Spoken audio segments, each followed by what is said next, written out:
E aí pessoal, tudo bom com vocês? O meu nome é Aldrin de Carvalho, esse aqui é o meu canal, que é o canal do Aldrin, e hoje nós estamos aqui para dar prosseguimento à nossa resenha da história da filosofia do Giovanni Reale e do Dario Antiseri.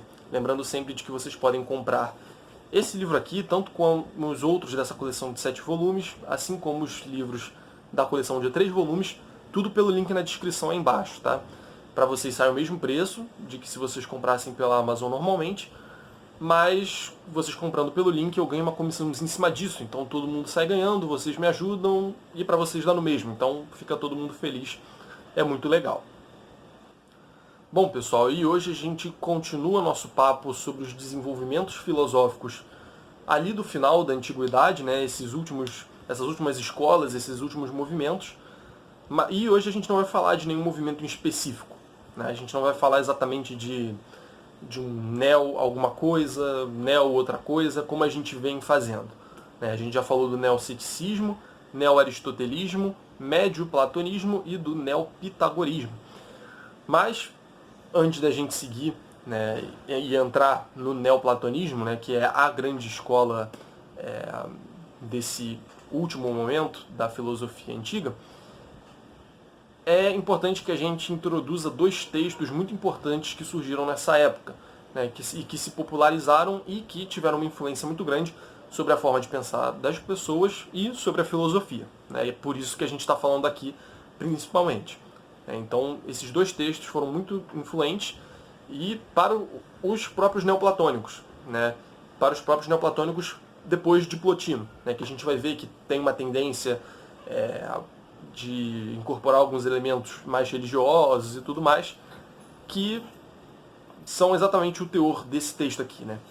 Esses textos aqui têm um teor mais religioso, soteriológico, algo nessa pegada.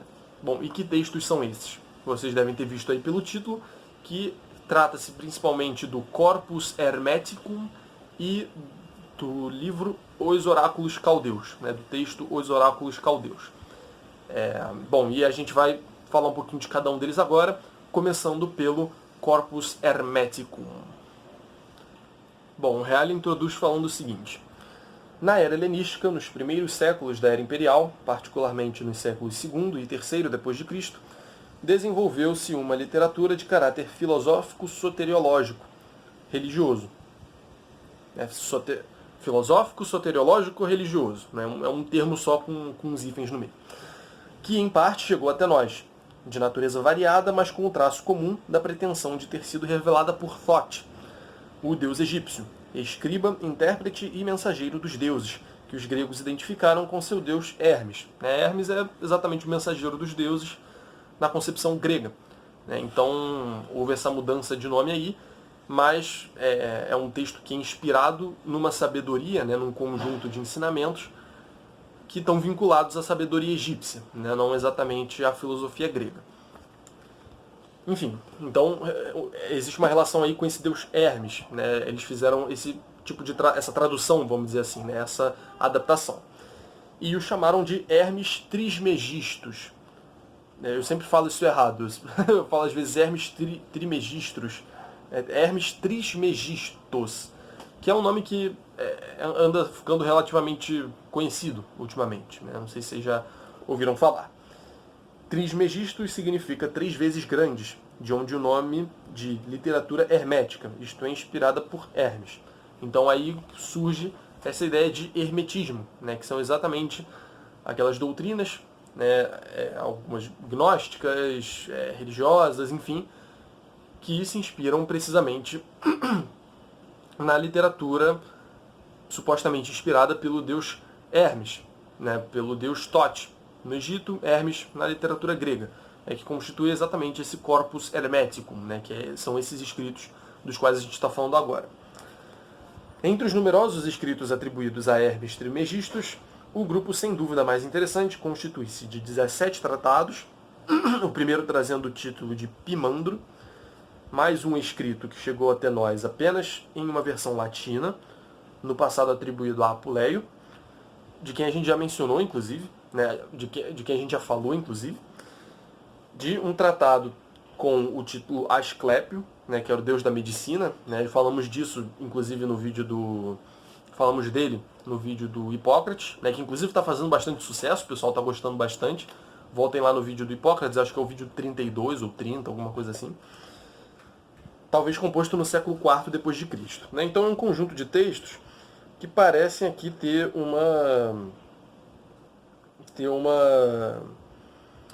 épocas um pouco distintas. Né? Como o Harry fala aqui no começo, né, particularmente entre os séculos II e III, e tem esse último tratado aqui que está falando que talvez seja no século IV. Então a gente tem esse período aí, né, depois de Cristo, em que esses escritos foram compostos. Né? E aí a gente acaba tendo realmente esse conjunto de textos escritos num período bem grande. Né? Então, e daí a gente pode tirar algumas problematizações a respeito de autoria e tal. Né? Mas como supostamente foi um Deus que escreveu, então não existe tanto esse problema da perspectiva do próprio texto, vamos dizer assim. Se foi o mesmo Deus que escreveu, bom, ele vive muito mais do que uma vida humana, né? Então meio que está tranquilo. E se ele foi inspirado, né, à la Bíblia, né, algo que lembra um pouco a Bíblia, então também parece não ter muito problema. Né? Então, considerando que é um Deus, não tem problema ter sido escrito nesse espaço todo de tempo. Né? Tá, mas aí qual que é essa doutrina? Né? Quais são essas doutrinas? Né? O que tem nesses textos que vão influenciar aí várias tradições, inclusive ocultistas? Né? No Renascimento a gente vai ter isso muito forte também. E, enfim, o que esses textos vão falar pra gente? E aí o Reale começa falando sobre a doutrina a respeito de Deus, que é de onde partem as outras doutrinas que vêm depois, como a gente já vai ver. Bom, Deus é concebido em função do incorpóreo, da transcendência e da infinitude. Também concede-se ainda como mônada e uno, princípio e raiz de todas as coisas. Por fim, é expresso também em função da imagem da luz. Então existem essas imagens aí para falar do Deus hermético. Existe essa ideia de princípio, de raiz das coisas, existe uma ideia de que ele é luz, né? Coisas que a gente já está habituado a ver, né? Mas ele associa aqui a questão da mônada e do uno. Né? Então parece que existe isso que deve ser de inspiração neopitagórica, platônica, enfim. Parece que existe essa inspiração nesses movimentos que a gente já estudou nos últimos vídeos. E aí aqui é bem marcante a ideia de teologia negativa também, né, que a gente já tratou em outros vídeos. Quer dizer, o Deus, ou aquela realidade suprema a qual a gente está se referindo, ela é inefável. Ou seja, não se pode elaborar discursos sobre ela, né, senão com uma imprecisão intrínseca. Né? Acaba que qualquer discurso a respeito disso que é supremo acaba sendo, de certa forma, imperfeito. Nunca é possível esgotar a divindade discursivamente. Basicamente, a teologia negativa é isso. Né? E aí é negativa porque a gente precisa recorrer ao que a divindade não é para poder falar dela de uma maneira um pouco mais precisa. E aqui é interessante que no caso do hermetismo vai haver uma complementariedade, num certo sentido, de teologia negativa e teologia positiva, né? Que afirma coisas a respeito da divindade e que afirma coisas da divindade a partir de negações do que essa realidade seja. Né? E aí vamos ver o que o Reale fala disso. Teologia negativa e positiva se entrecruzam. De um lado, tende-se a conceber Deus como estando acima de tudo, como totalmente outro de tudo aquilo que existe, como sem forma e sem figura, e portanto até como privado de essência. Então Deus não tem essência, não é algo particular, limitado. A concepção muito parecida a gente já vai ver em Tomás de Aquino, na Idade Média, né, e tudo mais. E no próprio Plotino, que é tema do próximo vídeo. Mas, bem, então ele é sem forma, sem figura, sem essência, né, tudo aí numa pegada de teologia negativa. Né, tudo isso dizendo que a divindade não é. E por isso tudo é inefável. Né, a gente só pode falar daquelas coisas que têm essência, né, que tem algo que as torna aquilo que elas são, né, algo que tem uma forma, né, algo que é alguma coisa de determinado. Né, nosso discurso só pode falar dessas coisas, como a gente já explorou várias vezes em outros vídeos. Então,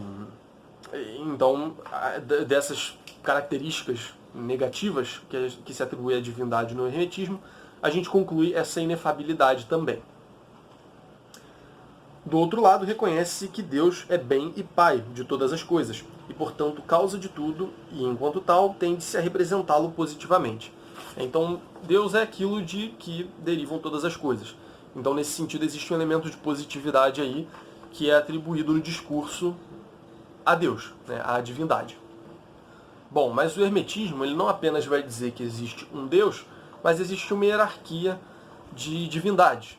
Né? E, bom, entrando em consonância com tudo isso que a gente está vendo agora, né, dos neopitagóricos e tudo mais. A gente vê que essa tendência é bem comum nessa época. Né? De todas essas observações, a gente consegue extrair isso. Né? Realmente parece que essa tentativa de hierarquizar a realidade, principalmente a realidade suprassensível, nessa época é uma grande preocupação. E a gente vai ver, como eu já disse algumas vezes, no neoplatonismo isso assumindo um grau máximo de excelência, né? de ordem e de nexos, né? Mostrando direitinho como cada coisa funciona, num detalhamento que eu particularmente acho impressionante. Mas enfim, a gente vai ver isso daqui a pouco. Bom, como que funciona no hermetismo essa questão da hierarquia? A hierarquia dos intermediários entre Deus e o mundo é assim concebida. No vértice está o Deus Supremo, de quem a gente acabou de falar. Luz e intelecto supremo. Depois vem o Logos, que é filho primogênito do Deus Supremo. Então, talvez aí a gente tenha, não sei, talvez uma inspiração cristã, né, porque filho primogênito do Deus Supremo que se identifica exatamente com Logos, né?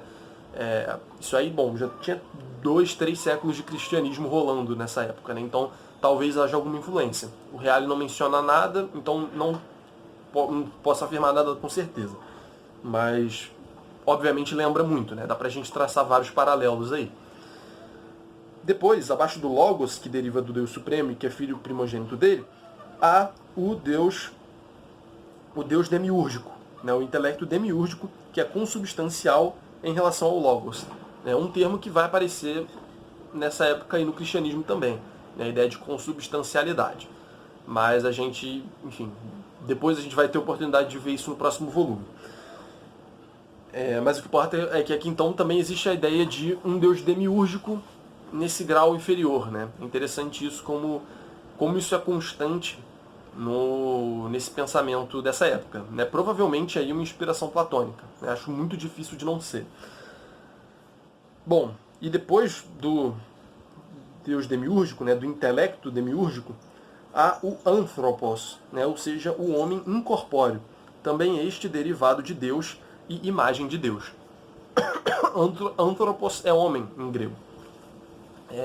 Mas ainda não é o homem como eu, você, as pessoas da sua casa, né, ainda não é esse homem. Esse aqui é um homem incorpóreo, né, um homem transcendente ainda.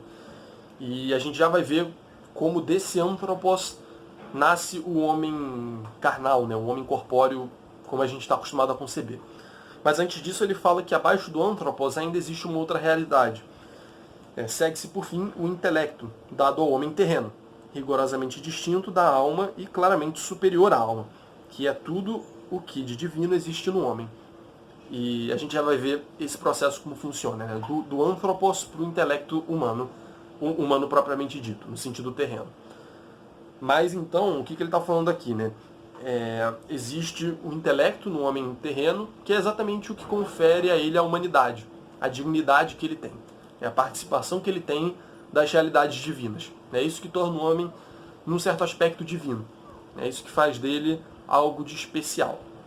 E aí aqui uma coisa da minha cabeça que surgiu agora, que eu não tinha percebido antes quando eu estava lendo para fazer o vídeo. Ele fala aqui que esse intelecto que existe no homem terreno, ele é rigorosamente distinto da alma e claramente superior a ela. E aí eu lembrei um pouco da distinção que o Marco Aurélio faz no movimento neoestoico, né? Ele coloca o nous, né, que aí, enfim, é algo muito próximo à ideia de intelecto, né? São coisas muito comunicáveis. Inclusive vão ter uma certa equivalência no pensamento do Plotino, né? Enfim, não vou entrar nesse assunto para não ter de aprofundar o Plotino ainda. Mas existe então esse nous que está no Marco Aurélio, né? Existe esse nous que está acima da alma e que está acima do corpo. Há no homem o nous, o espírito, o intelecto, há a alma e há também o corpo. Então, talvez haja uma inspiração aí. Não sei.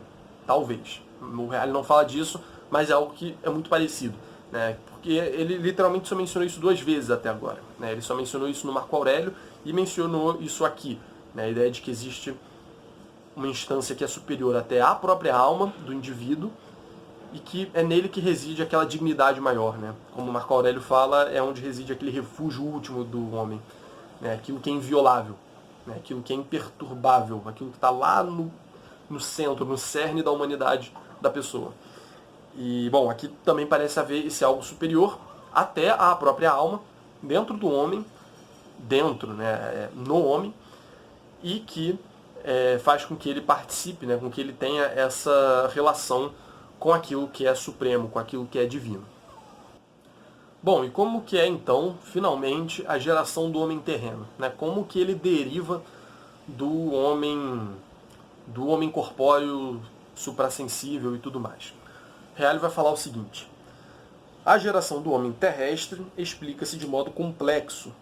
Anthropos, o homem incorpóreo, terceiro gerado pelo Deus Supremo, quer imitar o intelecto demiúrgico e criar também ele alguma coisa. Então o intelecto demiúrgico, a gente vê que essa ideia de demiúrgico sempre está associado à ideia de criação. Né? É o demiurgo que cria as coisas. Né? No platonismo isso fica muito claro, como a gente já viu nos outros vídeos. Agora, o Anthropos, ele deseja imitar o demiurgo. E, portanto, ele deseja criar alguma coisa. E aí, então, obtida a permissão do Pai, né, o Deus Supremo, luz, intelecto, tudo mais que está acima de tudo, o Anthropos, ele atravessa as 7 esferas celestes até a Lua, recebendo por participação as potências de cada uma delas. Né? E depois se aproxima da esfera da Lua e vê a natureza sublunar. Então ele passa por todas as esferas celestes, ele absorve essas características delas, né, todas essas potências de cada uma das esferas, que estão relacionadas a características humanas, né, a vícios, a virtudes e tudo mais. Eu não teria condição de explicar isso detalhadamente, né, mas, enfim, um astrólogo qualquer saberia explicar isso muito melhor do que eu.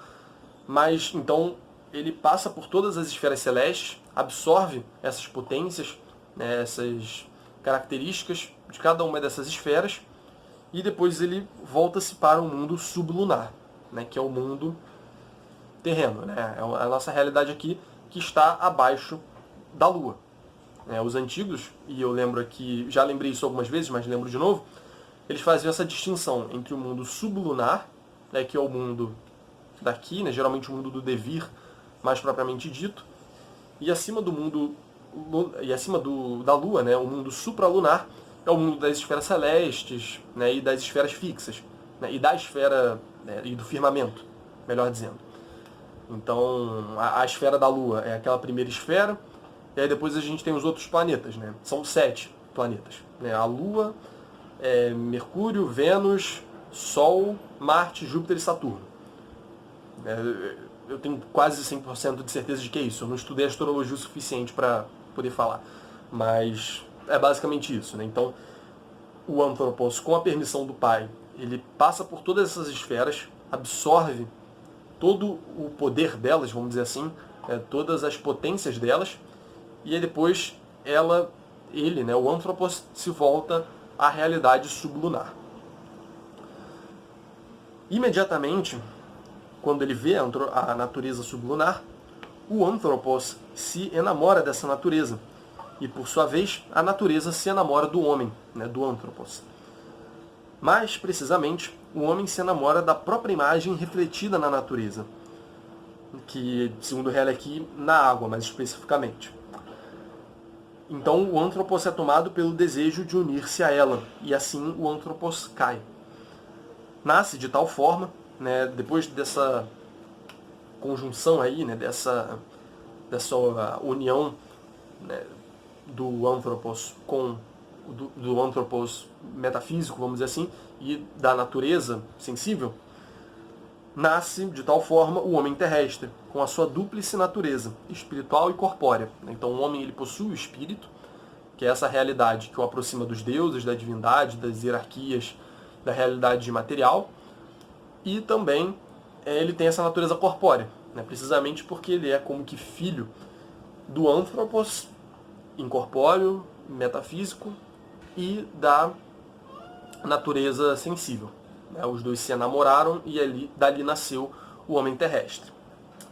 Isso é uma noção que a gente já vê análogos aí ao longo de várias tradições mitológicas, de várias tradições religiosas, de maneira geral, né? Sempre existe essa ideia, um tipo de queda, e aí uma fusão ali de algo que é imaterial com algo material, e assim por diante. Isso é absolutamente comum. E o Reale vai falar que a partir disso desenvolve-se uma noção soteriológica, né? Uma ideia de salvação, que também é algo que é relativamente comum, né? No cristianismo a gente vê isso. E, segundo o Reale aqui, a mensagem do hermetismo, da qual provém toda a sua sorte, resolve-se em uma doutrina da salvação. E suas teorias metafísico, teológico, cosmológico, antropológicas, o termo cada vez ficando maior, não são mais do que os suportes de tal soteriologia, né? Então existe essa doutrina de salvação ética, num certo sentido, né, evidentemente, do que o homem deve fazer para ser salvo. E, para sustentar essa doutrina de salvação, na base disso está precisamente essas doutrinas metafísicas, teológicas, soteriológicas, antropológicas e tudo mais. Então, a gente vê algo até um pouco análogo ao que acontecia nas escolas helenísticas com relação à ética, né? A ética, ela era exatamente o corolário, né? Era o ponto final de todas aquelas teorias que eles desenvolviam, né? E eles desenvolviam exatamente pensando na questão ética. Então existe aquele modo de vida, todo aquele conjunto de práticas e de forma de entender a ética que era o que importava e que tinha ali um suporte que era metafísico, cosmológico e tudo mais. Então a gente vê aqui algo análogo, né? Só que aqui realmente como uma ideia de salvação, que o Reale vai explicar agora como é que funciona. Com o nascimento do homem terrestre deve-se à queda do anthropos, né, o homem incorpóreo, que quis ligar-se à natureza material, também sua salvação consiste na libertação dos laços materiais. E os meios para essa libertação são os indicados pelo conhecimento, né, pela gnose hermética. Então, é necessário que o homem ele se desprenda do material, né, ele passe por esse desligamento, essa divinização, exatamente através desses conhecimentos que o hermetismo traz. O homem deve, em primeiro lugar, conhecer a si mesmo, convencer-se de que ele é, em sua natureza, intelecto. Ele consiste em intelecto sobretudo, né? Aquela parte mais digna do homem. É aquilo que o associa com a divindade, né? Com aquilo que é superior, com aquilo que é maior. E, uma vez que o intelecto é parte de Deus, reconhecer a si mesmo deste modo significa reconhecer a Deus. E todos os homens possuem intelecto, mas apenas em estado potencial. Depende, porém, de cada um deles possuí-lo em ato ou então perdê-lo. Se o manter o próprio intelecto, aliás, se o homem, por causa da escolha do bem, sabe manter o próprio intelecto, então torna-se digno de tal dom divino, e não deve esperar a morte física para alcançar seu fim, ou seja, para divinizar-se. Então o homem deve, nesta vida, buscar divinizar-se, abrir mão dessa natureza corpórea em nome de uma natureza que é superior e que é mais própria do homem, né, que é precisamente o intelecto, né, que é exatamente isso que está acima até da alma, né, esse elemento que de fato é divino no homem. E como que é a prática disso? A prática disso se dá exatamente seguindo todos aqueles preceitos do hermetismo, né, entendendo como funciona cada um deles e aplicando aquilo na vida prática. E aqui o Reale não entra nesses detalhes, né, de o que o hermético deve fazer no cotidiano, mas de certa forma ele coloca aqui em linhas bem gerais, como eu já falei, existe um tipo de desligamento, né, reconhecer a si próprio como partícipe de Deus, né, como tendo uma natureza divina, e a partir daí, eventualmente, desligar-se da natureza material, da natureza corpórea. Bom, pessoal, sobre o hermetismo foi isso, e agora o Reale ainda vai falar de um último texto que foi importante para a época, né, que já não é mais o Corpus Hermeticum, mas é o texto de Os Oráculos Caldeus, né, o nome do texto, que vai também ter uma influência muito grande, principalmente no neoplatonismo pós-plotiniano, né? A gente vai explorar isso daqui a alguns vídeos. Mas vamos lá, no que consiste esse texto, como é que o Reale apresenta isso pra gente. Os oráculos caldeus são uma obra em hexâmetros, da qual nos chegaram alguns fragmentos, ao que parece escrita por Juliano o Teurgo no século II d.C. Eu fui procurar algumas imagens algumas informações desse Juliano o Teurgo, e eu achei assim, quase nada. Eu achei muito estranho isso. Realmente parece que é algo um tanto desconhecido. Inclusive, eu mesmo nunca tinha ouvido falar até ler o livro do Reale. Eu já conhecia há um tempo porque eu não estou lendo pela primeira vez esse livro. Mas foi pelo livro do Reale que eu conheci.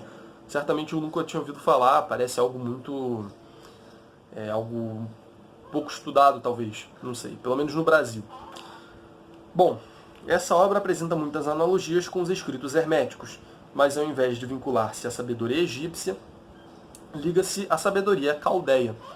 Então, por mais que Hermes seja o nome de um deus grego, ele se refere ao deus Tote, do Egito, que é exatamente o mensageiro dos deuses.